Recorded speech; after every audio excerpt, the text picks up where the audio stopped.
سورۃ الانبیاء بسم اللہ الرحمن الرحیم، شروع اللہ کے نام سے جو بے انتہا مہربان نہایت رحم فرمانے والا ہے۔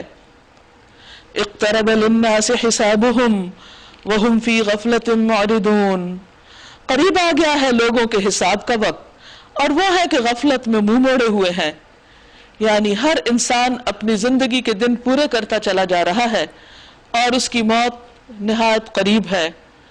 موت تو انسان کی جوتی کی تسمے سے بھی زیادہ اس کے قریب ہے، لیکن حقیقت یہ ہے کہ اتنا قریب ہونے کے باوجود اور ایسی حقیقت ہونے کے باوجود کہ جس میں دو انسانوں کو بھی شک نہیں ہو سکتا کہ ہر شخص کو اس کا مزہ چکھنا ہے اور اس مرحلے سے گزرنا ہے، ہر انسان کی موت اس کی قیامت ہے۔ حضرت عائشہ رضی اللہ تعالی عنہا کہتی ہیں کہ چند بدوی ننگے پاؤں نبی صلی اللہ علیہ وسلم کے پاس آتے تھے اور آپ سے دریافت کرتے تھے کہ قیامت کب آئے گی۔ آپ صلی اللہ علیہ وسلم ان کی کم عمر کی طرف دیکھ کر فرماتے کہ اگر یہ شخص زندہ رہا تو اس پر بڑھاپا نہیں آئے گا یہاں تک کہ تم پر قیامت آ جائے گی۔ تو ہشام کہتے ہیں اس حدیث کی تفصیل میں یعنی موت آ جائے گی۔ تو ہر شخص کی قیامت کب ہے؟ جب اس کی موت کا وقت آ جاتا ہے، یعنی موت ایک طرح سے قیامت صغریٰ ہے۔ انسان عمومی طور پر اس سے غفلت برتتے ہیں اور اس دن کو بھولے رہتے ہیں جب ان کی رب العالمین کی طرف واپسی ہوگی۔ تو اللہ تعالیٰ اسی غفلت کا ذکر کرتے ہیں کہ لوگ جب ان کا حساب شروع ہوگا اور وہ شروع ہو جاتا ہے موت کے مرحلے سے ہی، جب فرشتے آ کر انسانوں سے خطاب کرتے ہیں اور پھر اگلا امتحان قبر میں اور اس سے اگلا اور بڑا امتحان حشر کے دن، قیامت کے دن، یہ سارے حقائق اور سارے واقعات ایسے ہیں جس میں سے ہر انسان کو لازمی طور پر قدم بقدم گزرتے چلے جانا ہے۔ عقل مند وہ ہے جو ان مرحلوں سے کامیابی کے ساتھ گزرنے کی تیاری کرے۔ اللہ سبحانہ وتعالی ہم پر رحمت فرماتے ہوئے ہمیں اس سے جگا رہے ہیں۔ فرمایا چونکہ یہ غافل ہے اس لیے ما یأتیہم من ذکر من ربہم محدث الا استمعوہ وہم یلعبون، ان کے پاس جو تازہ نصیحت بھی ان کے رب کی طرف سے آتی ہے اس کو بتکلف سنتے ہیں اور کھیل میں پڑے رہتے ہیں۔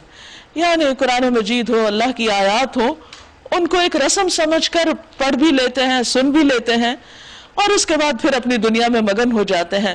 ان کے طرز زندگی میں کوئی تبدیلی نہیں آتی، دل ان کے دوسری فکروں میں منہمک ہے، یعنی وقتی اور عارضی دنیا کے جو مسائل ہیں، جو پریشانیاں ہیں، جو دکھ ہیں، ان کے لیے عموماً زیادہ فکر کرتے ہیں بنسبت اس بڑے دن کی فکر سے کہ جس کے بعد کوئی واپسی نہیں اور انسان کے پاس اپنی اصلاح کا کوئی موقع نہیں ہوگا۔ اور ظالم آپس میں سرگوشیاں کرتے ہیں کہ یہ شخص آخر تم جیسا ایک بشر ہی تو ہے، پھر کیا تم آنکھوں دیکھتے جادو کے پھندے میں پھنس جاؤ گے؟ نبی صلی اللہ علیہ وسلم پر جو کلام نازل ہو رہا تھا اس کی تاثیر سے سبھی واقف تھے اور لوگوں کے دل اس کی طرف کھنچتے تھے کیونکہ اس جیسا کوئی اور کلام ہے ہی نہیں۔ لیکن ظالم لوگوں کو آپ صلی اللہ علیہ وسلم کی طرف راغب ہونے سے ہٹانے کے لیے قرآن مجید پر اور آپ پر طرح طرح کی باتیں چھانٹتے رہتے اور آپس میں سرگوشیاں کرتے، چپ کے ایک دوسرے کو روکتے، اور ایک وسپرنگ پروپیگنڈا کا عمل تھا جو اس معاشرے کے اندر جاری تھا، اور کہتے کیا کہ یہ شخص آخر تم جیسا ہی تو ایک انسان ہے، پھر کیا تم آنکھوں دیکھتے جادو کے پھندے میں پھنس جاؤ گے؟ یعنی نعوذ باللہ قرآن مجید کا اثر ان کے نزدیک جادو تھا، اور وہ بھی یہی الزام لگاتے کہ دیکھو یہ تمہاری برین واشنگ کر دے گا، جیسے آج لوگ کہتے ہیں کہ قرآن مت پڑھنا ورنہ تمہاری سوچ تبدیل ہو جائے گی۔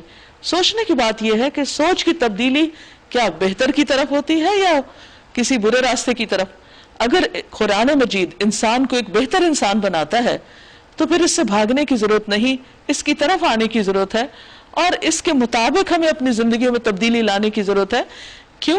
اس لیے کہ کل قیامت کے دن اس کے مطابق اعمال کو پرکھا جائے گا کہ کون سے عمل اس کے مطابق ہے اور کون سے اس کے خلاف۔ رسول اللہ صلی اللہ علیہ وسلم نے اس وسپرنگ کمپین کا مقابلہ کیسے کیا؟ آپ نے فرمایا میرا رب ہر اس بات کو جانتا ہے جو آسمان اور زمین میں کی جائے اور وہ سمیع اور علیم ہے، یعنی تم چپ کے باتیں کرتے رہو میرے خلاف، میں نہیں بھی سنتا نہیں بھی جانتا تو میرا رب جانتا ہے، اور میرا معاملہ میرے رب کے سپرد ہے. یہ بات ایک داعی حق کو اتنی تسلی دیتی ہے اور بالکل مطمئن کر دیتی ہے، اور پھر وہ اپنے کام پر فوکسڈ ہو جاتا ہے کیونکہ ایسی ساری چیزوں کو وہ رب کے حوالے کر دیتا ہے. وہ کہتے ہیں بلکہ یہ پراگندہ خواب ہے. ایک اور الزام اور ایک اور پروپیگنڈا کیا تھا لوگوں کو بہکانے کے لیے، جو نئی نئی اور طرح طرح کی باتیں کی جا رہی تھی.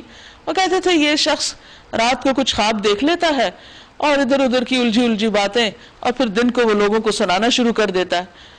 مگر اس پر بھی وہ راضی نہیں ہوتے تھے. پھر کہتے ہیں بلکہ یہ اس کی من گھڑت ہے، بل افطرا ہو. اس میں بھی تسلی نہ ہوتی تو کہتے بل ہوا شاعر، بلکہ یہ شخص شاعر ہے. یعنی ایک نہیں کئی الزامات لگائے گئے آپ پر. اور یہ سب ان کی انسیکیورٹیز تھی کہ اگر لوگوں نے نبی صلی اللہ علیہ وسلم کی بات سن لی اور وہ آپ کو فالو کرنے لگے تو پھر ہماری سرداری کا کیا ہوگا. ہم جو مکہ میں لوگوں کو اپنے کنٹرول میں کیے ہوئے ہیں، اور مکہ میں ہونے کی وجہ سے آس پاس کے جتنے علاقے ہیں ان سب پر بھی ہماری دھاک ہے، تو ہمیں تو اپنی یہ کرسی چھوڑنی پڑ جائے گی. اور نبی صلی اللہ علیہ وسلم کو اگر لوگوں نے اپنا سردار مان لیا تو پھر ہمارا کیا ہوگا. لہٰذا انہوں نے بھرپور طریقے سے ہر الٹی پلٹی بات کے ذریعے آپ صلی اللہ علیہ وسلم سے لوگوں کو پھیرنے کی کوشش کی. اور پھر کبھی کہتے ہیں کوئی نشانی دکھاؤ، کوئی معجزہ لاؤ، یعنی ہماری مرضی کے مطابق تم عمل کرو. حالانکہ آپ صلی اللہ علیہ وسلم ایک خاص پروگرام کے تحت دنیا میں بھیجے گئے تھے، محض اس لیے نہیں کہ ہر وقت وہ لوگوں کے پروپیگنڈے کا جواب دیتے رہیں. ورنہ یہ لائے کوئی نشانی جس طرح پرانے زمانے کے رسول نشانیوں کے ساتھ بھیجے گئے تھے. حالانکہ ان سے پہلے کوئی بستی بھی جسے ہم نے ہلاک کیا ایمان نہ لائی.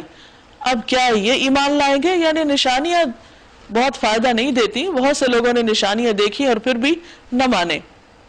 وَمَا أَرْسَلْنَا قَبْلَكَ إِلَّا رِجَالًا نُوحِي إِلَيْهِمْ فَاسْأَلُوا أَهْلَ الذِّكْرِ إِن كُنتُمْ لَا تَعْلَمُونَ. اور اے محمد صلی اللہ علیہ وسلم، آپ سے پہلے بھی ہم نے انسانوں ہی کو رسول بنا کر بھیجا تھا، کیونکہ ان کا اعتراض یہ تھا کہ انسان کیوں ہے رسول بن کے آیا. تو اللہ تعالیٰ فرماتے کہ نئی بات تو نہیں، پہلے بھی یہی ہوا جن پر ہم وحی کیا کرتے تھے. یعنی یہ انسان کے لیے بہت اعزاز کی بات ہے کہ اللہ تعالیٰ اس کو اپنے کلام کے لیے چن لے. تم لوگ اگر علم نہیں رکھتے تو اہل کتاب سے پوچھ لو. ان رسولوں کو ہم نے کوئی ایسا جسم نہیں دیا تھا کہ وہ کھاتے نہ ہوں اور نہ وہ ہمیشہ جینے والے تھے. پھر دیکھ لو کہ آخر کار ہم نے ان کے ساتھ اپنے وعدے پورے کیے، اور انہیں اور جس کو ہم نے چاہا بچا لیا، اور حد سے گزر جانے والوں کو ہم نے ہلاک کر دیا.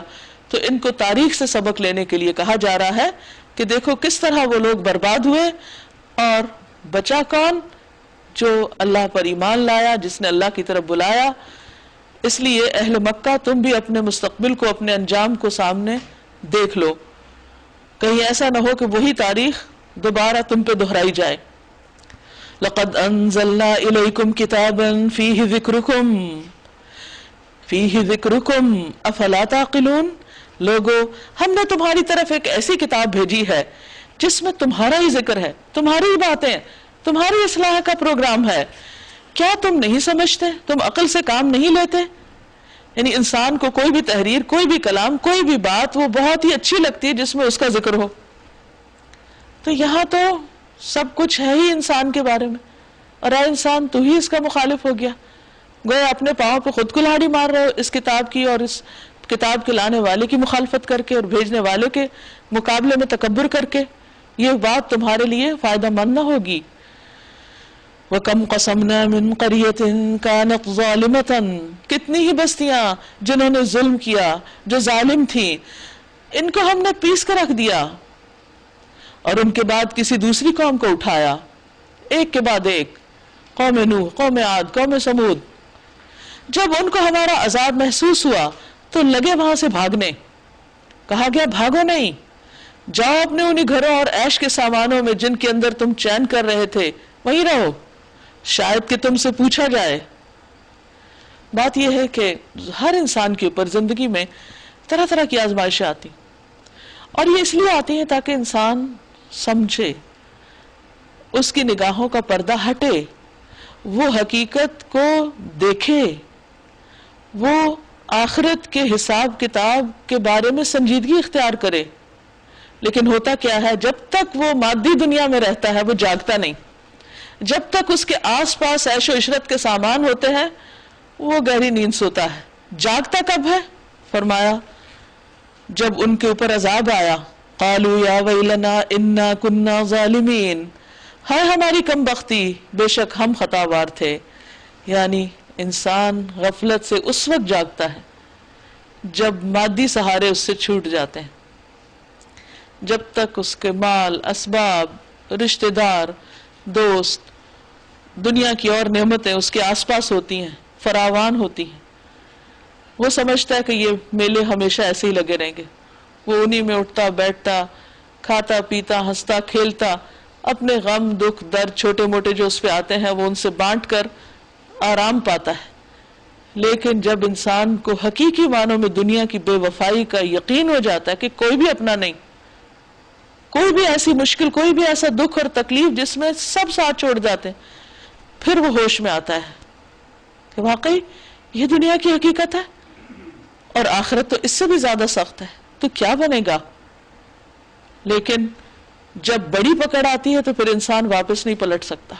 اس لیے انسان عقل مند وہی ہے جو دنیا میں آنے والے چھوٹے چھوٹے امتحانوں سے سبق لے اور ہوش میں آ جائے اور اپنی تنہائی کو سمجھے کہ وہ اکیلا بھیجا گیا ہے، کہ وہ دنیا میں تنہا آیا ہے اور تنہا ہی واپس جائے گا، تنہا اپنے رب کے سامنے کھڑا ہوگا۔ جب اس کا کوئی والی، وارث، مددگار اس کے ساتھ نہ ہوگا تو وہ ہر ممکن کوشش سے اس دنیا میں اپنے رب کو راضی کرے اور وہ کام کر کے جائے جس کے لیے اللہ نے اس کو بھیجا، غفلت میں زندگی نہ گزارے۔ فما زالت تلک دعواہم حتی جعلناہم حصیدا خامدین، اور وہ یہی پکارتے رہے کہ ہم غلطی کر رہے تھے، ہم خطاوار تھے، ہم نے ٹھیک نہیں کیا، یعنی پورا احساس ہو جائے گا ان کو، یہاں تک کہ ہم نے ان کو کھلیان کر دیا، ایسی کھیتی کی طرح جو بجھ گئی ہو، کٹ چکی ہو، جس کی جڑ ماری گئی ہو، زندگی کا ایک شرارہ تک ان کے اندر نہ رہا۔ وما خلقنا السماء والارض وما بينهما لاعبین، ہم نے اس آسمان اور زمین کو اور جو کچھ بھی ان میں ہے، جو کچھ بھی، جو بھی ہمیں نظر آتا ہے، یہ سب کچھ کھیل کے طور پہ نہیں بنا ہے، یہ انٹرٹینمنٹ کے لیے نہیں ہے، یہ دنیا تفریح گاہ نہیں ہے کہ انسان اس میں صرف مزوں کی تلاش میں رہے اور جب کسی چیز میں مزہ نہ آئے تو کہ بور ہو گئے، حتیٰ کہ دین کو بھی صرف مزے کے طور پر لے، سنجیدگی کے ساتھ نہ لے۔ فرمایا کہ یہ سب کچھ ہم نے اس لیے نہیں بنایا، یہاں تو آنے کا ایک مقصد ہے، ایک پرپز ہے۔ اگر ہم کوئی کھلونا بنانا چاہتے اور بس یہی کچھ ہمیں کرنا ہوتا تو اپنے پاس سے ہی کر لیتے، پھر تمہیں اس تکلیف میں ڈالنے کی کیا ضرورت تھی؟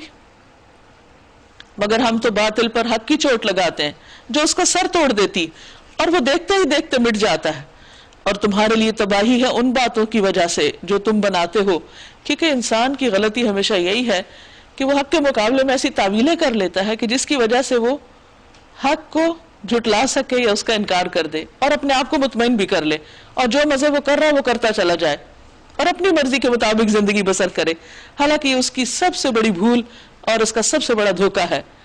وَلَهُ مَن فِي السَّمَاوَاتِ وَالْأَرْضِ، اسی کے لیے ہے جو کچھ آسمانوں اور زمین میں ہے، سب کا مالک وہی ہے۔ وَمَنْ عِنْدَهُ، اور جو اس کے پاس ہیں یعنی فرشتے، لا يستكبرون عن عبادته، وہ اس کی عبادت سے تکبر نہیں کرتے، منہ نہیں موڑتے۔ تو اے انسان، تم کیا چیز ہو؟ تمہیں تو اللہ نے اپنی عبادت کے لیے پیدا کیا تھا اور تم منہ موڑتے ہو۔ تم اگر منہ موڑو بھی تو اللہ کو فرق نہیں پڑتا، اس کی عبادت کے لیے بہت مخلوق ہے، اور ایسی مخلوق ولا يستحسرون، جو اس کی عبادت سے تھکتے ہی نہیں، ملول ہی نہیں ہوتے، بور ہی نہیں ہوتے، کیے چلے جاتے ہیں۔ یسبحون اللیل والنہار، رات اور دن تسبیح کر رہے ہیں کانسٹنٹلی، لا یفترون، دم ہی نہیں لیتے۔ ہمارا کیا حال ہوتا ہے، تھوڑی دیر ہم قرآن مجید پڑھیں، تھوڑی دیر عبادت کریں، پھر اس کے بعد کہتے ہیں تھوڑی بریک لے لیں، ذرا سستا لیں، تھوڑا آرام کر لیں، اتنی دیر سے ہم یہ کام کر رہے ہیں، انف، بہت ہو گیا۔ کیا کرتے ہیں ہم؟ اگر 24 گھنٹوں کو دیکھیں اور کل عبادت کے اوقات کو کیلکولیٹ کریں، خود بیٹھ کے لکھیں ہم نے کتنی عبادت کی، تو ہمیں پتہ چل جائے گا بہت اچھی طرح جو ہم کر رہے ہیں۔ اس کے باوجود ہم احسان جتاتے ہیں کہ ہم نے بہت کچھ کیا۔ اگر ہم اپنی عبادت کو فرشتوں کی عبادت سے کمپیئر کریں تو وہ تو مسلسل ایک کام کر رہے ہیں، کوئی بریک نہیں لیتے، ذرا بھی تھکاوٹ کا اور بوریت کا اظہار نہیں کرتے، تو پھر ہماری کیا خوبی، پھر ہم نے کیا کمال کیا، ہم اپنے کس عبادت پر تکبر کر سکتے ہیں، کس کام کو بڑا سمجھ سکتے ہیں. کبھی بھی کسی نیکی پر انسان کو مان نہیں ہونا چاہیے کہ ہم نے بہت کچھ کر لیا. اگر وہ اپنا مقابلہ کرے ان سے جو کسی وقت بھی کام نہیں چھوڑ رہے تو پھر تو ہمارا کام کچھ بھی نہیں. اس کے باوجود چونکہ ہم اپنی چوائس سے کرتے ہیں، فرشتوں کے پاس چوائس نہیں ہے، لیکن ایسا نہیں کہ چوائس نہیں تو وہ مجبوراً مصیبت کے مارے کر رہے ہیں، وہ بھی خوشی سے کر رہے ہیں. تو چونکہ ہمارے پاس چوائس ہے اور ہم خوشی سے جب اپنے ارادے سے اللہ کی عبادت کرتے ہیں تو وہ اللہ سبحانہ وتعالیٰ کو بہت راضی کر دیتا ہے، اللہ اس سے خوش ہوتا ہے. پھر فرمایا ام اتخذوا آلہۃ من الارض هم ینشرون، کیا ان لوگوں کے بنائے ہوئے ارضی خدا ایسے ہیں کہ بے جان کو جان بخش کر اٹھا کھڑا کرتے ہو، یعنی اللہ کے سوا کوئی اور بھی انہوں نے ہستیاں ایسی تلاش کی ہوئی ہیں جو اللہ تعالیٰ کی طرح کام کرتے ہیں. اصل بات یہ ہے کہ انسان کی سرکشی کی ایک بہت بڑی وجہ اس کا غیر اللہ پہ بھروسہ ہونا ہے. شرک سے کیوں منع کیا گیا؟ اسی وجہ سے کہ انسان کا پھر اصل کام سے فوکس ہٹ جاتا ہے، وہ اپنے مقصد سے ہٹ جاتا ہے، اپنے مقصد سے پھر جاتا ہے. تو جب انسان سمجھتا ہے کہ میرا کوئی اور ہے ہی نہیں، کوئی میری مدد کرنے پہ قادر ہی نہیں، کوئی میری فریاد سننے والا ہی نہیں، کوئی مجھے چھڑانے والا ہی نہیں سوائے ایک اللہ کے، جو کچھ ہے بس صرف وہی ہے، تو وہ پوری طرح کوشش میں لگ جاتا ہے کہ پھر اسی ایک اللہ کو ہی راضی کرے. ورنہ جب انسان یہ دیکھتا ہے کہ فلاں بھی فائدہ دے گا، فلاں کام آئے گا، فلاں مدد کرے گا، تو پھر اللہ کے لیے وقت کم ہی بچتا ہے اور سارا وقت ادھر ادھر کے لوگوں اور ادھر ادھر کی چیزوں کو راضی کرنے میں گزر جاتا ہے. انہی کا ڈر، انہی کی خوشی ہر وقت سامنے چھائی رہتی ہے اور اللہ سے انسان غافل ہو جاتا ہے. تو اس لیے انسان کو غیر اللہ کی طرف سے ہٹا کر ایک ہی نقطے پر فوکس کرایا گیا. فرمایا لو کان فیہما آلہۃ الا اللہ لفسدتا، اگر آسمان و زمین میں ایک اللہ کے سوا دوسرے خدا بھی ہوتے تو زمین و آسمان دونوں کا نظام بگڑ جاتا، کیونکہ ان کا آپس کا جھگڑا ہی نہیں ختم ہوتا. مثلا ایک گاڑی پہ 2 ڈرائیور بٹھا دیں تو آپ دیکھیے کیسے چلتی ہے. پھر وہ بس پاک ہے اللہ ان باتوں سے جو یہ لوگ بنا رہے ہیں. وہ اپنے کاموں میں کسی کے آگے جواب دے نہیں، کوئی اس سے نہیں پوچھ سکتا کہ اس نے کوئی کام کیوں کیا یا کیوں نہ کیا. وَهُمْ يُسْأَلُونَ، اور باقی سب وہ سب جواب دینے والے ہیں، ان سب کو جواب دینا ہوگا، ان سب سے پوچھا جائے گا. کیا اسے چھوڑ کر انہوں نے دوسرے خدا بنا لیے؟ آپ ان سے کہیے لا اپنی دلیل، یہ کتاب بھی موجود ہے جس میں میرے دور کے لوگوں کے لیے نصیحت ہے، اور وہ کتابیں بھی موجود ہیں جن میں مجھ سے پہلے لوگوں کے لیے نصیحت تھی. کس کتاب میں لکھا ہوا؟ کہیں بھی نہیں، مگر ان میں سے اکثر لوگ حقیقت سے بے خبر ہیں، اس لیے منہ موڑے ہوئے ہیں. ہم نے تم سے پہلے جو رسول بھی بھیجا ہے اس کو یہی وحی کی ہے کہ میرے سوا کوئی خدا نہیں ہے، کوئی الہ نہیں ہے، بس تم میری ہی بندگی کرو، میری ہی عبادت کرو. ہر پیغمبر نے آ کر یہی ایک بات کہی لوگوں کو، اور اسی کے لیے پیغمبر مبعوث کیے گئے، اسی کے لیے انسان تخلیق کیے گئے. اور اگر انسان اس کام کے بغیر دنیا سے جاتا ہے تو کامیاب ہو ہی نہیں سکتا. اس لیے وہ کچھ بھی کرے مگر اللہ کی عبادت کو نہ بھولے، اپنی ساری وفاداریاں اللہ سبحانہ وتعالیٰ کے ساتھ مخصوص کر دے اور اس میں کسی غیر کا کوئی حصہ نہ رکھے. یہ کہتا ہے رحمان اولاد رکھتا ہے، سبحان اللہ، وہ تو بندے ہیں جنہیں عزت دی گئی ہے، اس کے حضور بڑھ کر نہیں بولتے، یعنی اس کا احترام کرتے ہیں، اس کی بات مانتے ہیں. وَهُمْ بِأَمْرِهِ يَعْمَلُونَ، اور بس اس کے حکم پر عمل کرتے ہیں. يَعْلَمُ مَا بَيْنَ أَيْدِيهِمْ وَمَا خَلْفَهُمْ وَلَا يَشْفَعُونَ، جو کچھ ان کے سامنے ہے اسے بھی وہ جانتا ہے، اور جو کچھ ان سے اوجھل ہے اس سے بھی وہ باخبر ہے. وہ کسی کی سفارش نہیں کرتے سوائے اس کے جس کے حق میں سفارش سننے پر اللہ راضی ہو، اور اگر اللہ راضی نہیں تو وہ کرتے بھی نہیں. اور وہ اس کے خوف سے ڈرتے رہتے ہیں. یہ کن کی صفات ہے؟ اللہ کے مقرب بندوں کی. وہ تو خود اپنے رب سے ڈرتے ہیں. اور ان میں سے جو کوئی کہہ دے کہ اللہ کے سوا میں بھی ایک خدا ہوں تو ہم اسے جہنم کی سزا دیں گے. ہمارے ہاں ظالموں کا یہی بدلہ ہے. اور حقیقت یہ ہے کہ کوئی بھی اللہ کا پیارا بندہ یہ کہہ ہی نہیں سکتا کہ لوگوں مجھے الہ مانو. اولم یر الذین کفروا، کیا دیکھا نہیں ان لوگوں نے جنہوں نے انکار کیا، جو مانتے نہیں؟ کیا غور نہیں کیا؟ کس بات پر؟ ان السماوات والارض کانتا رتقا، یہ کہ آسمان اور زمین باہم ملے ہوئے تھے. ففتقناہما، پھر ہم نے ان کو جدا کیا، الگ کیا. زمین و آسمان کی ابتدائی حالت بڑے گولے یا سپر ایٹم کسی تھی جس کے سارے اجزاء اس کے اندر نیوکلیس کی طرف کھچے ہوئے تھے اور بہت شدت کے ساتھ کھچے ہوئے تھے. پھر کہا جاتا ہے کہ ایک شدید دھماکے سے وہ پھٹے اور باہر کی طرف پھیلنے لگے. پھر جب اللہ چاہے گا تو واپس ان کو اپنی اصل پر لے آئے گا. اب آپ دیکھیے کہ قرآن مجید میں تو بات 1400 سال پہلے کی گئی، لیکن اس وقت تخلیق کائنات کے بارے میں جو سب سے بڑی تھیری ہے وہ یہ کہتی ہے کہ پہلے سب ایک تھا اور پھر اس کے بعد وہ الگ الگ ہوا. لیکن ہوا کیسے؟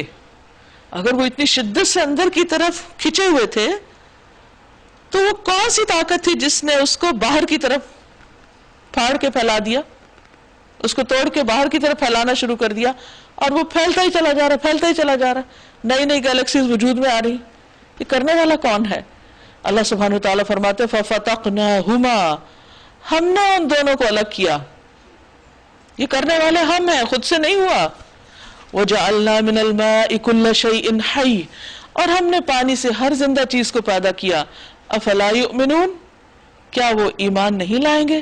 اب بھی نہیں مانیں گے کہ پانی ہی زندگی کی بنیاد ہے. جیسا کہ ایک شخص نے نبی صلی اللہ علیہ وسلم سے خاص طور پر پوچھا تو آپ نے اس کی یہی وضاحت فرمائی. ابو ہریرہ رضی اللہ عنہ سے مروی ہے کہ ایک مرتبہ وہ نبی صلی اللہ علیہ وسلم کے پاس آئے اور کہا، یا رسول اللہ صلی اللہ علیہ وسلم، جب میں آپ کو دیکھتا ہوں تو میرا دل ٹھنڈا ہو جاتا ہے اور آنکھوں کو قرار آ جاتا ہے. آپ مجھے ہر چیز کی اصل بتائیے. تو آپ صلی اللہ علیہ وسلم نے فرمایا کہ ہر چیز پانی سے پیدا کی گئی ہے. وَجَعَلْنَا فِي الْأَرْضِ رَوَاسِيَ أَن تَمِيدَ بِهِمْ، اور ہم نے زمین میں پہاڑ جما دیے تاکہ وہ انہیں لے کر ڈھلک نہ جائے، اور اس میں کشادہ راہیں بنا دی. یعنی ایک تو ہائی ویز انسان بناتے ہیں، لیکن اس سے پہلے بھی اللہ تعالیٰ نے قدرتی راستے زمین کے مختلف حصوں کو باہم جوڑنے کے لیے، کمیونیکیشن کے لیے پیدا کر رکھے ہیں، جو پہاڑوں کے بیچوں بیچ، دریاؤں کے ساتھ ساتھ اور جنگلوں کے اندر سے بھی گزرتے ہیں. شاید کہ لوگ اپنا راستہ معلوم کر لیں. یہ ذومانی فکرہ ہے، یعنی ایک تو دنیا میں زمین پہ چلنے کا اور اپنی منزل تک پہنچنے کا راستہ، اور دوسرے یہ کہ اللہ تک پہنچنے کا راستہ. اور ہم نے آسمان کو ایک محفوظ چھت بنا دیا، مگر یہ ہے کہ اس کی نشانیوں کی طرف توجہ ہی نہیں کرتے. یعنی کتنے شہاب ثاقب گرتے رہتے ہیں اور کتنی ٹوٹ پھوٹ ہوتی رہتی ہے، لیکن سب چیزیں زمین پہ نہیں آتی. اللہ نے ایک غیر مرئی چھت ایسی بنا دی بیچ میں کہ وہ فضا میں ہی ختم ہو جاتے ہیں. وَهُوَ الَّذِي خَلَقَ اللَّيْلَ وَالنَّهَارَ وَالشَّمْسَ وَالْقَمَرَ كُلٌّ فِي فَلَكٍ يَسْبَحُونَ، وہ اللہ ہی ہے جس نے رات اور دن بنائے اور سورج اور چاند کو پیدا کیا، سب ایک ایک فلک میں تیر رہے ہیں، ہر کوئی اپنے دائرے میں گردش کر رہا ہے، اپنے کام سے کام ہے اور مسلسل تیزی کے ساتھ گردش کر رہے ہیں. یسبحون، اور ان کی گردش ایسی ہے جیسے کوئی چیز تیر رہی ہو، اتنی آسانی کے ساتھ. یہ سب اللہ سبحانہ تعالیٰ کی قدرت ہے. وَمَا جَعَلْنَا لِبَشَرٍ مِّن قَبْلِكَ الْخُلْدَ، اور ہمیشگی تو ہم نے آپ سے پہلے بھی کسی انسان کے لیے نہیں رکھی. اگر آپ فوت ہو گئے تو کیا یہ لوگ ہمیشہ جیتے رہیں گے؟ کیونکہ وہ انتظار کرتے تھے کہ کس وقت نبی صلی اللہ علیہ وسلم فوت ہو اور ہمارے یہ سارا جھگڑا ختم ہو جائے اور ہم اپنی پرانی ڈگر پہ لوٹ جائیں. کل نفس ذائقۃ الموت، ہر جاندار کو موت کا مزہ چکھنا ہے اور اس سے کوئی بھی مبرہ نہیں، نہ کوئی فرشتہ اور نہ کوئی انسان اور نہ کوئی جانور، سب پر یہ مرحلہ گزرنا ہے. رسول اللہ صلی اللہ علیہ وسلم نے فرمایا، جبریل میرے پاس آئے اور کہا، اے محمد صلی اللہ علیہ وسلم، جیسے چاہیں زندگی گزاریں، بالآخر مرنا تو ہے ہی. جس کو چاہے اپنا محبوب بنا لیں، بالآخر جدا تو ہونا ہی ہے.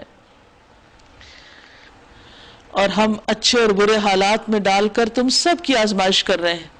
یعنی دنیا میں انسان کو جو بھی کوئی راحت سکون ملا ہے، یا کوئی رنج اور غم ملا ہے، یا مفلسی ہے یا امیری ہے، یا قوت ہے یا کمزوری ہے، یا صحت ہے یا بیماری ہے، یہ ساری چیزیں جس طرح دن اور رات کا اختلاف ہے، ایسے انسان کے اوپر آنے والی حالتوں میں اختلاف ہے. تو یہ سب چیزیں کس طرح ہے؟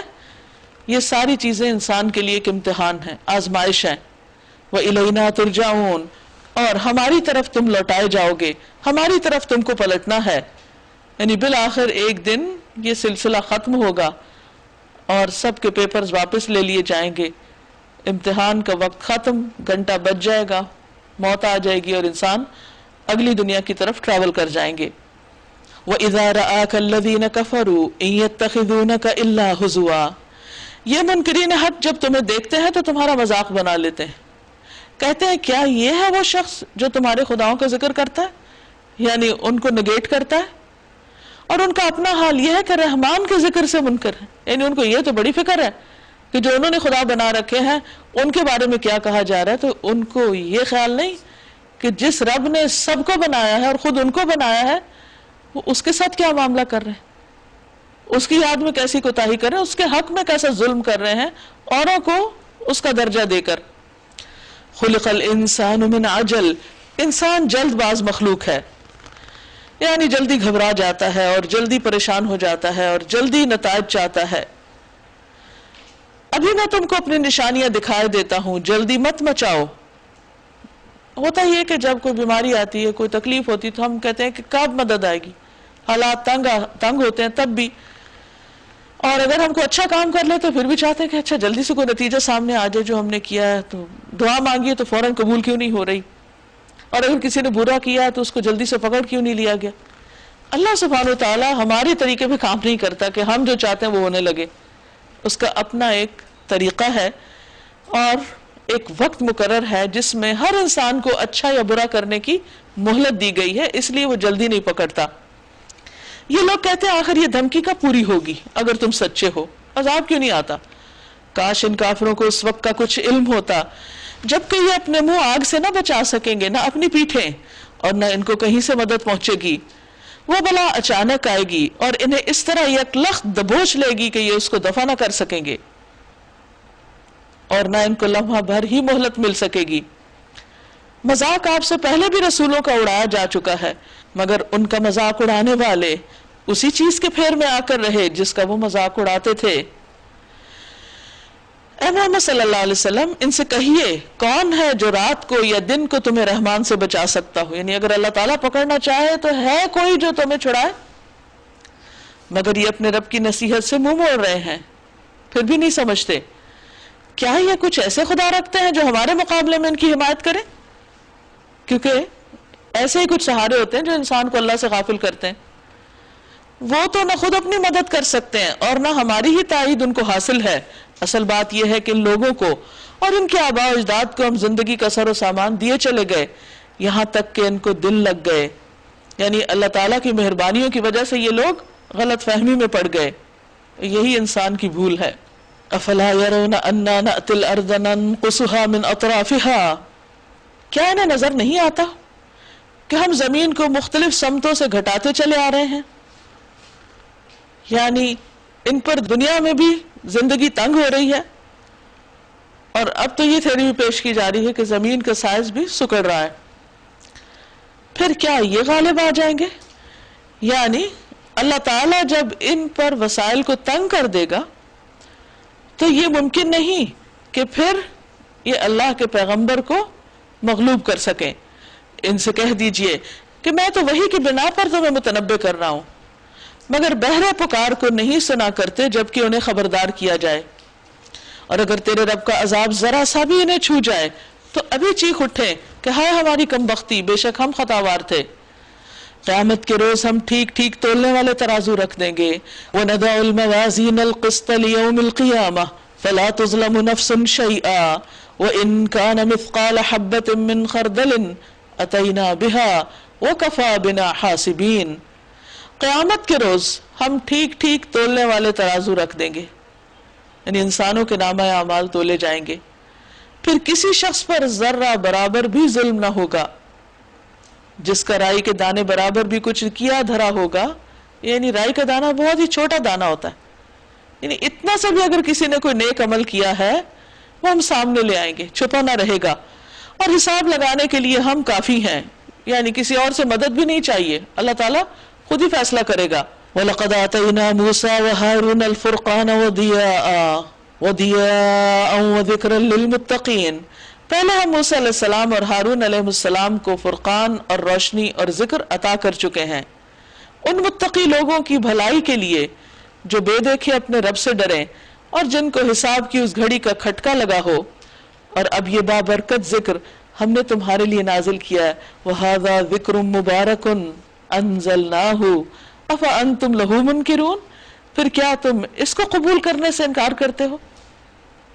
یعنی اللہ سبحانہ وتعالیٰ نے تمہارے لیے برکتوں والی کتاب اتاری اور تم اس کو پڑھنا نہیں چاہتے، تم اس کو سننا نہیں چاہتے، تم اس کی باتوں کو ماننا نہیں چاہتے، عمل نہیں کرنا چاہتے، تم اس کا انکار کرتے، تم اس کو جھٹلاتے ہو۔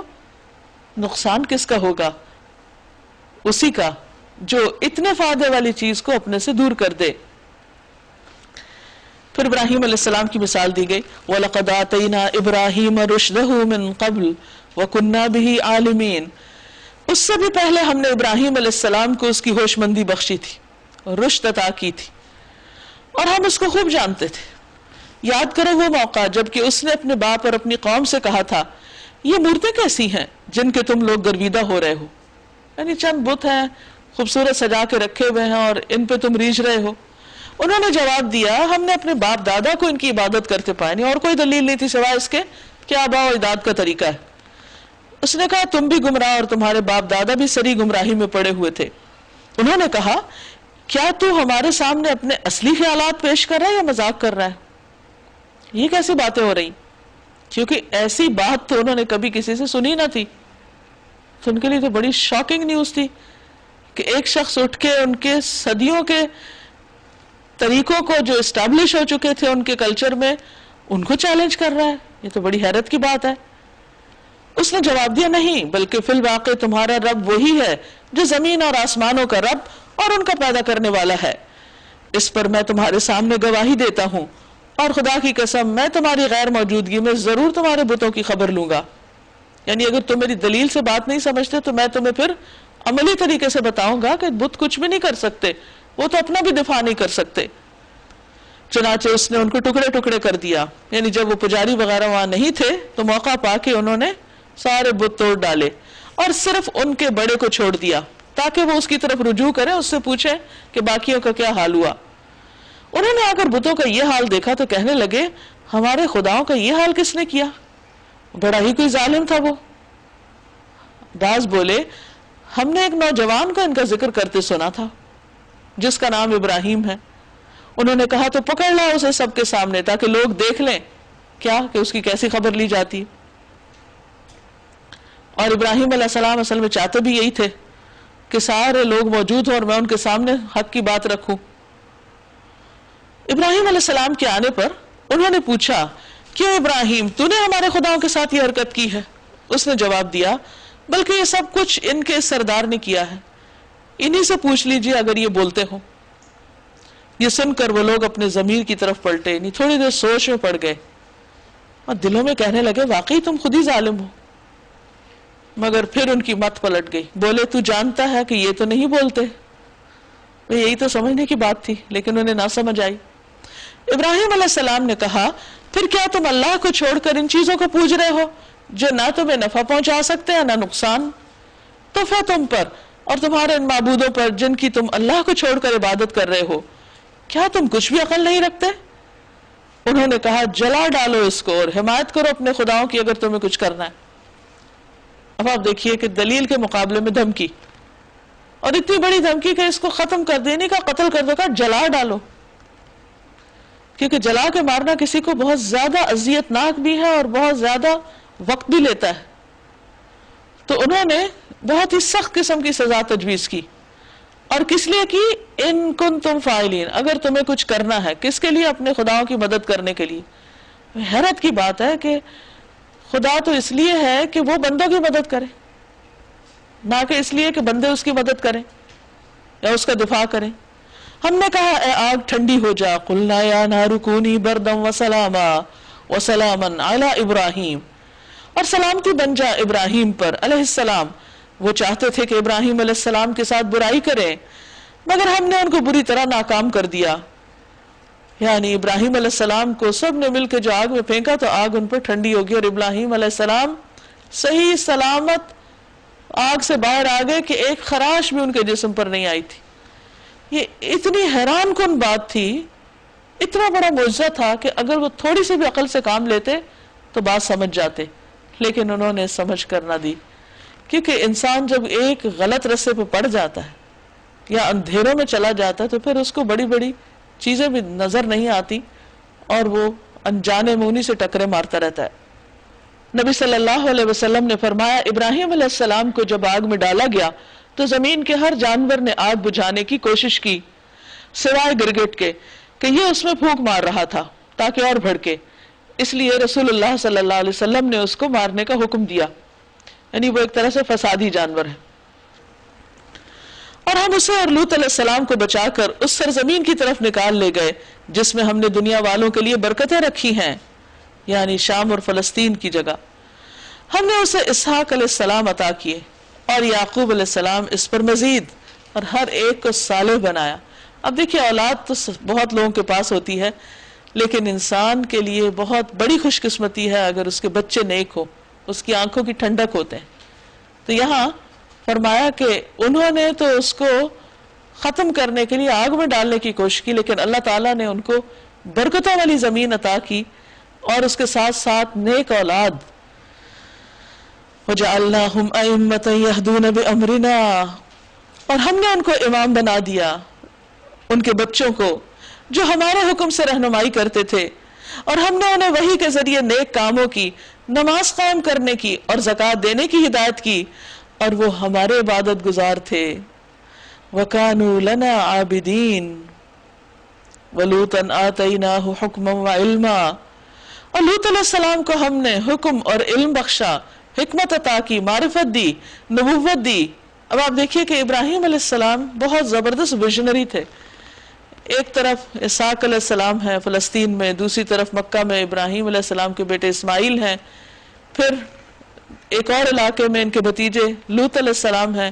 خود بھی ہر جگہ گھوم پھر کر اللہ کی باتیں لوگوں کو بتانے والے ہیں. یعنی ایک شخص نے اتنا بڑا کام کیا کہ جو ایک پوری امت نہیں کر سکتی.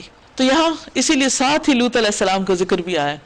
وہ ابراہیم علیہ السلام کے بھتیجے تھے اور وہ آپ پر ایمان لائے تھے، اور انہوں نے بھی اللہ کے حکم سے لوگوں کو اللہ کی طرف بلایا اور اسے اس بستی سے بچا کر نکال دیا جو بدکاریاں کرتی تھی. ان کی قوم کی طرف اشارہ ہے.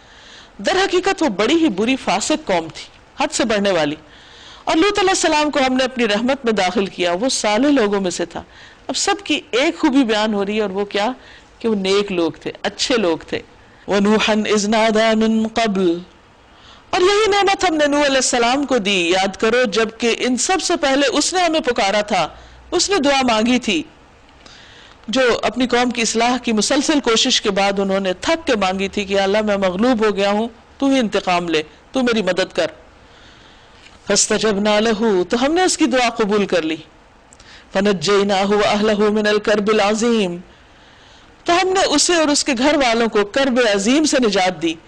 یعنی وہ بدکار قوم جو ان کو طرح طرح سے ستا رہی تھی، ان سے نکال کے ان کی مشکلات آسان کر دی. اور اس قوم کے مقابلے میں اس کی مدد کی جس نے ہماری آیات کو جھٹلا دیا تھا، اور وہ بڑے برے لوگ تھے. بس ہم نے ان سب کو غرق کر دیا، اور اسی نعمت سے ہم نے داؤد اور سلیمان علیہ السلام کو سرفراز کیا. یاد کرو وہ موقع جبکہ وہ دونوں ایک کھیت کے مقدمے میں فیصلہ کر رہے تھے جس میں رات کے وقت دوسرے لوگوں کی بکریاں پھیل گئی تھی، اور ہم ان کی عدالت خود دیکھ رہے تھے کہ یہ کیسے فیصلے کرتے ہیں. اس وقت ہم نے صحیح فیصلہ سلیمان کو سمجھا دیا، حالانکہ حکم اور علم ہم نے دونوں ہی کو عطا کیا تھا. یعنی سلیمان علیہ السلام اگرچہ داؤد علیہ السلام کے بیٹے تھے، اللہ نے دونوں کو علم اور حکمت دی، لیکن ایک فیصلے میں سلیمان علیہ السلام کا فیصلہ داؤد علیہ السلام کے مقابلے میں بہتر تھا. اور اس کی جو تفصیلات بیان کی جاتی ہیں وہ عام طور پر یہ کہ داؤد علیہ السلام کا فیصلہ یہ تھا کہ جس شخص کی بکریوں نے کھیت والے کا کھیت برباد کیا ہے، اس کی بکریاں لے کر اس کھیت والے کو دے دی جائیں جرمانے کے طور پر. سلیمان علیہ السلام نے کہا کہ زیادہ بہتر یہ ہے کہ وہ بکریاں اس کو اس وقت تک دی جائیں جب تک وہ بکریوں کا مالک کھیت درست نہیں کر دیتا. جب وہ خرابی کی اصلاح کر دے تو اپنی بکریاں واپس لے لے. تو یہ پہلے کی نسبت زیادہ بہتر فیصلہ تھا.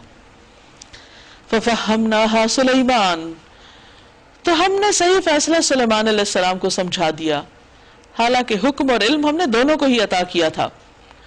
وَسَخَّرْنَا مَعَ دَاوُودَ الْجِبَالَ، داؤد علیہ السلام کے ساتھ ہم نے مسخر کر رکھے تھے پہاڑ اور پرندے جو تسبیح کرتے تھے.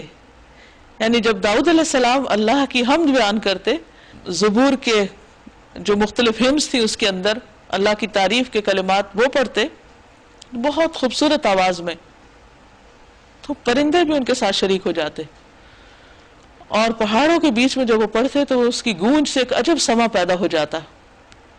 اس فعل کے کرنے والے ہم ہی تھے.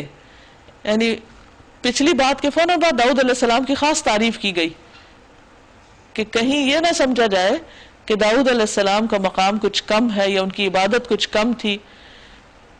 بہت ساری چیزیں ایسی ہوتی ہیں، ہر انسان کے مختلف امتحان ہوتے ہیں. علم اور حکمت میں برابر ہونے کے باوجود کبھی ایک کی بات دوسرے کے مقابلے میں زیادہ بہتر ہوتی ہے. تو اس کا یہ مطلب نہیں ہوتا کہ ایک بات کو لے کے جنرلائز کر دیا جائے اور اس کی باقی ساری چیزوں کو کم تصور کیا جائے. انصاف کا تقاضا یہ ہے کہ جو جس کی جیسی خوبی ہو بھلائی ہو اس کو تسلیم کیا جائے. حسن بصری کہتے ہیں اللہ نے سلیمان علیہ السلام کی تعریف کی اور داؤد علیہ السلام پر ملامت نہیں کی. یعنی ایک کی تعریف کا مطلب دوسرے کی تنقیص نہیں ہوتی.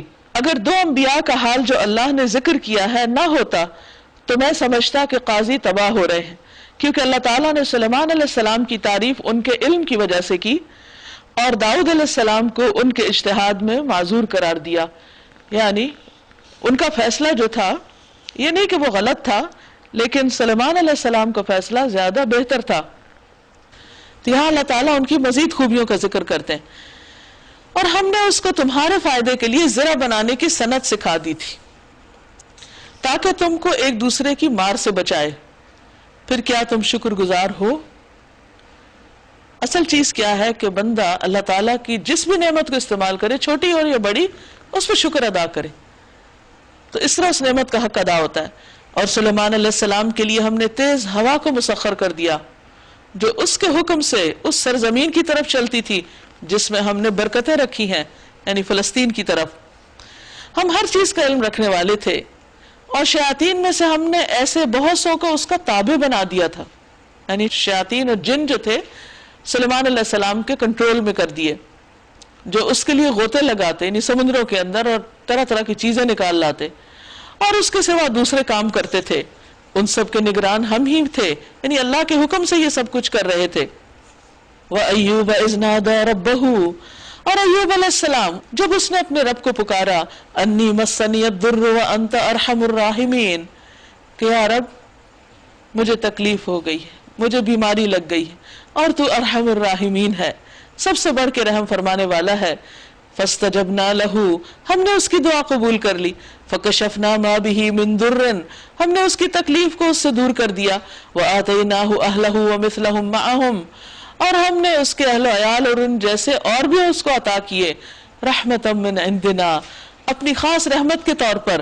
وذکریٰ للعابدین، اور عبادت گزاروں کے لیے ایک یاد دہانی کے طور پر کہ اللہ تعالیٰ عبادت گزاروں کے ساتھ کیسے کیسے احسانات فرماتا ہے.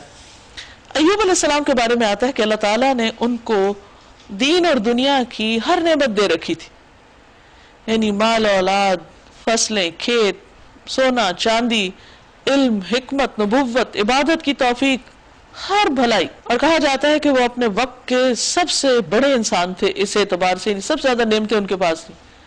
تو شیطان نے لوگوں کے دلوں میں یہ وسوسے ڈالے کہ ہاں یہ کیوں نہ عبادت کریں، ان کے پاس تو سب کچھ ہے، اتنی سہولتیں ہیں، یہ تو عبادت کریں گے.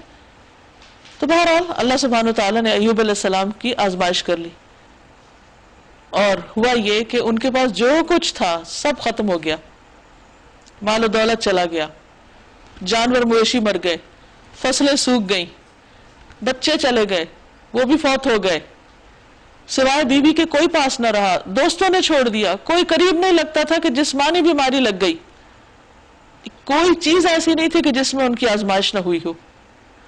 لیکن ان کا حال کیا تھا؟ وہ پہلے سے بھی زیادہ شکر گزار ہو گئے.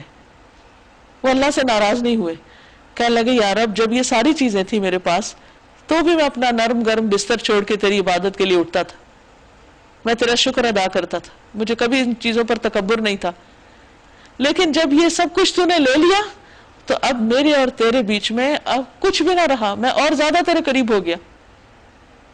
تو اللہ سبحانہ وتعالیٰ نے ان پر اپنی رحمت کی، نہ صرف یہ کہ ان کی وہ چیزیں لوٹائیں بلکہ اس سے بھی دگنی دی، اور کہا جاتا ہے کہ ان کے اوپر سونے کے پتنگوں کی بارش ہوئی، تو وہ اس کو جب اکٹھا کرنے لگے تو اللہ تعالیٰ نے فرمایا کہ یہ کیا؟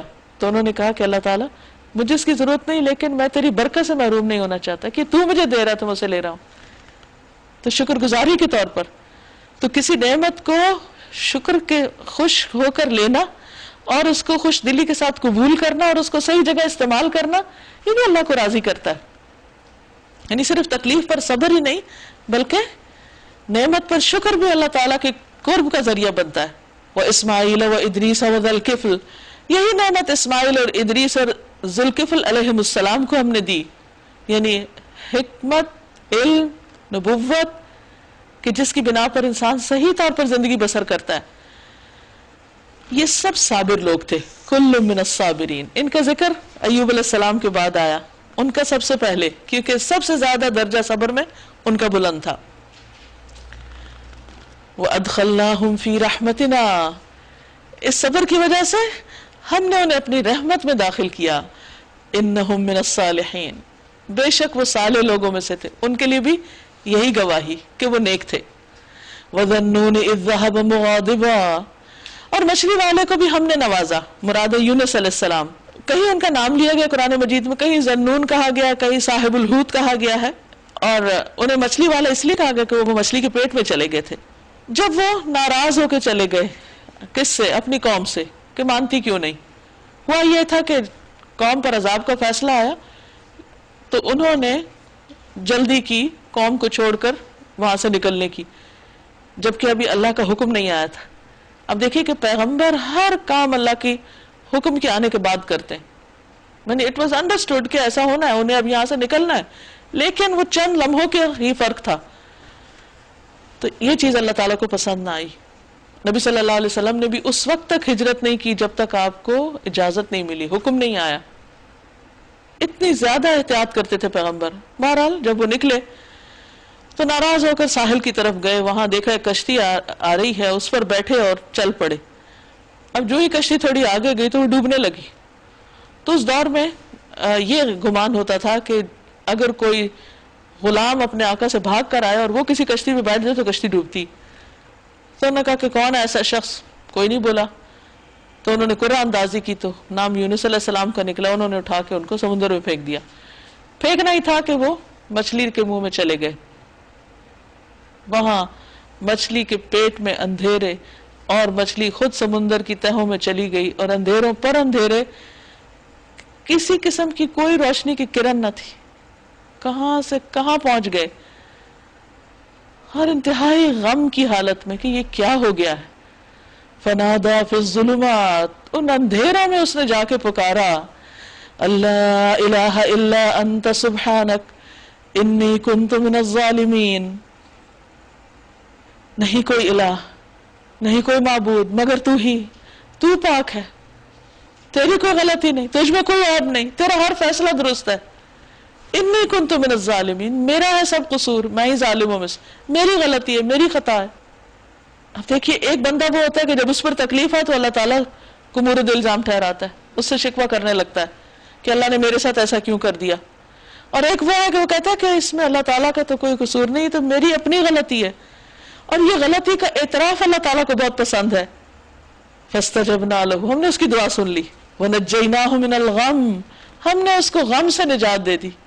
یعنی فزیکل تکلیف سے زیادہ غم کی تکلیف تھی جو ان پر حاوی تھی کہ یہ اللہ کی نافرمانی ہو گئی، یہ میں نے کیا کیا، یعنی سخت قسم کی ریئلائزیشن اور ندامت کہ اپنے آپ کو ظالم قرار دیا، اور وہ اپنی اس بات میں سچے تھے یہ کہنے میں۔ ہم لوگ بھی آیت کریمہ پڑھتے ہیں اور بس پڑھے جاتے ہیں، وی ڈونٹ مین اٹ کہ ہمارا قصور ہے، وی آر رانگ، کیونکہ دنیا کا سب سے مشکل کام کیا ہے کہ آئی واز رانگ، میری غلطی، یہ اعتراف بڑا مشکل ہے، لیکن جو شخص یہ مشکل مرحلہ پار کر لیتے ہیں ان کے لیے پھر آسانیاں ہی آسانیاں۔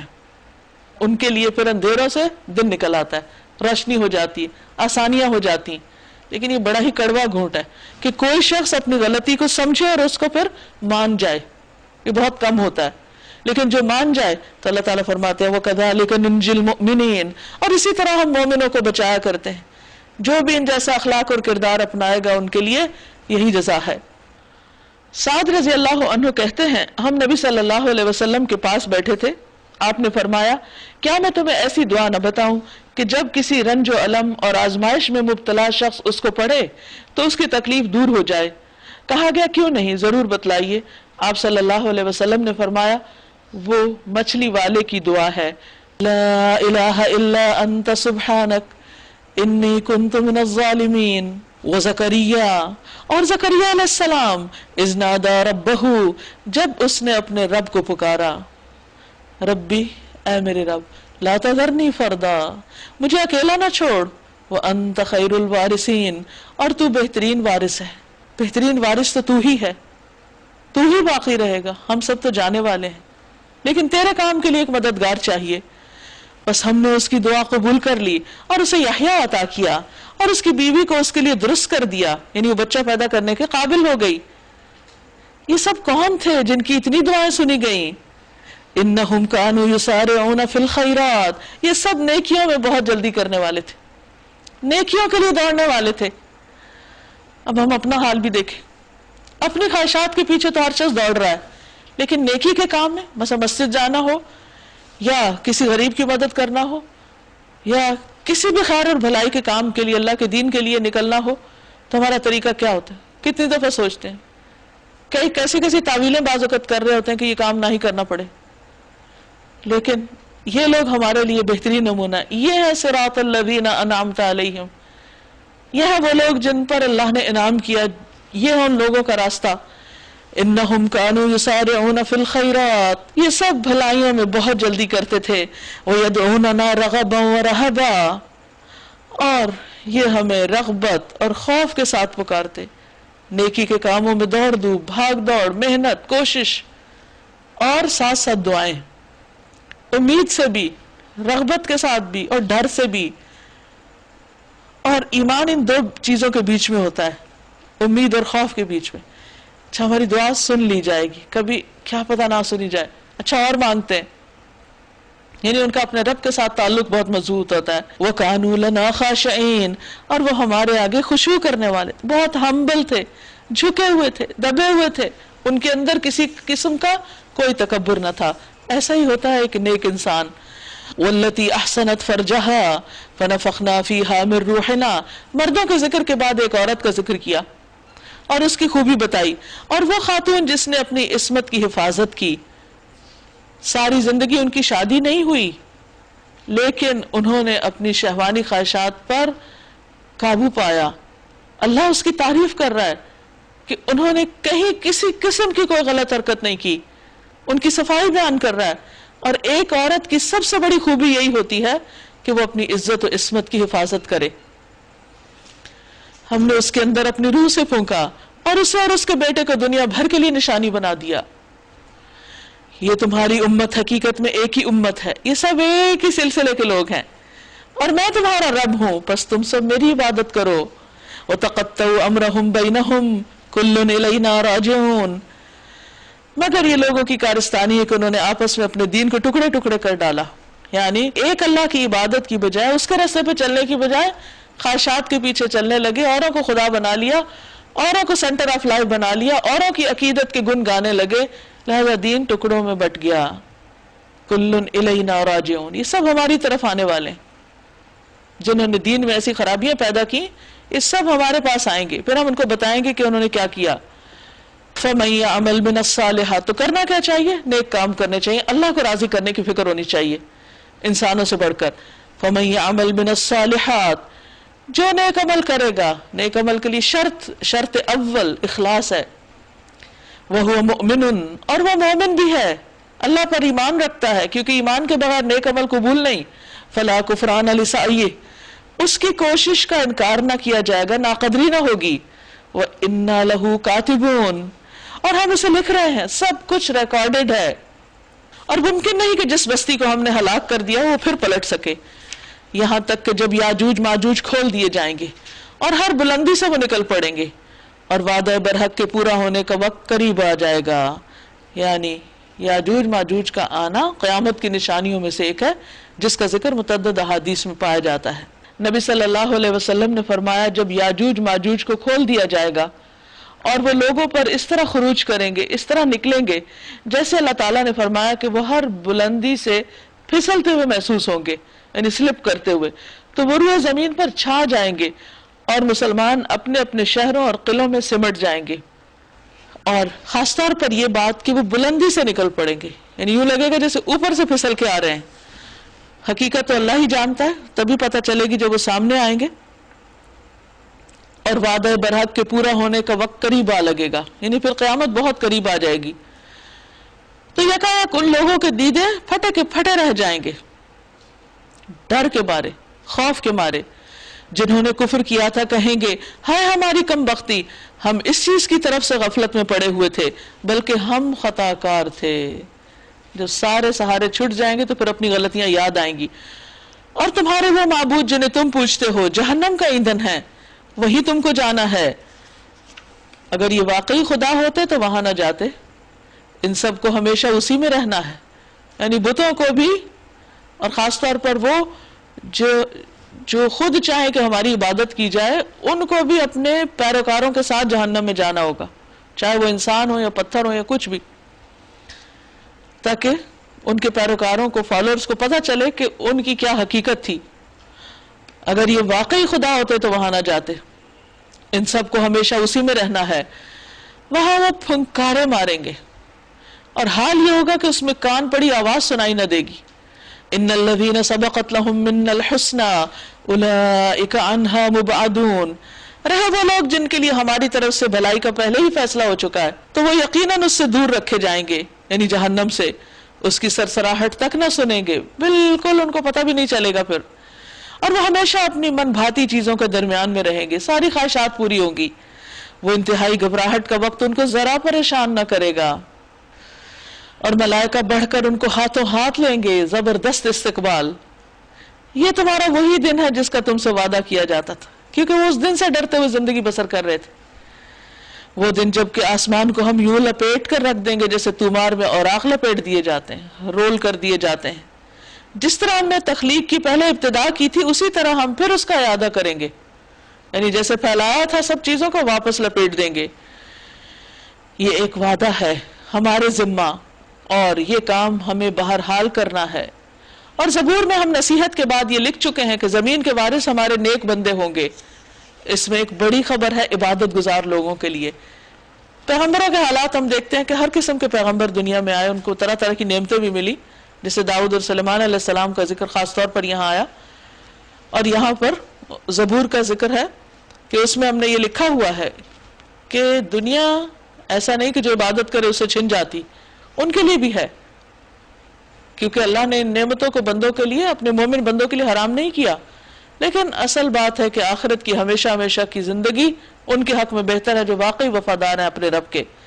اے محمد صلی اللہ علیہ وسلم، ہم نے جو تمہیں بھیجا تو یہ دراصل دنیا والوں کے حق میں ہماری رحمت تھی. وما ارسلناک الا رحمتا للعالمین.